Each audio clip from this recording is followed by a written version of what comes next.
In today's video, I'm going to teach you how to create a time entry in QuickBooks. By the end, you'll know exactly where to click, what each field means, and how to make sure your time can be billed to a customer when needed. Start on your QuickBooks home screen and look for the big plus icon labeled New near the top left.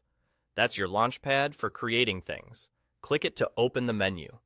In the section labeled Employees or Team, your account may use either term. Select Single Time Activity. This option is designed for entering time for one person for a specific day and task, which keeps your records tidy and accurate. Now you'll see the time entry form. First, choose the employee or contractor name. This tells QuickBooks who did the work, so payroll, job costing, and reports stay accurate. Next, set the date to when the work actually happened, not necessarily the day you're entering it, so your time lines up with your schedule and invoices. If this time is tied to a client or job, use the customer or project field to pick the right one. This is essential if you plan to bill for the time or track profitability by project. Then select the service item. Think of the service item as the type of work performed, like consulting, installation, or design. Picking the correct service item helps your invoices read clearly and your reporting categorize the hours correctly. Enter the hours worked. You can type this as a number, such as 2 for 2 hours or 1.5 for an hour and 30 minutes.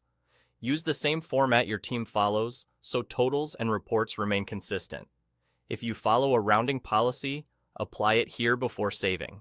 If you intend to invoice the customer for this time, check the billable box. Marking it billable flags the entry so it appears when you create an invoice for that customer. The rate used later will depend on your service or staff settings, but for now, you just need to indicate that this time should be billed. Once everything looks correct, click Save and Close. That's it. The time entry is recorded. You can always return to Single Time Activity to add more entries or review your recent ones. Quick tip: if you don't see Single Time Activity under Employees or Team, your access or plan may be different, so check with your account admin. Consistently entering the right person, date, customer or project, service item, and hours will keep your books clean and make invoicing and reporting fast and reliable.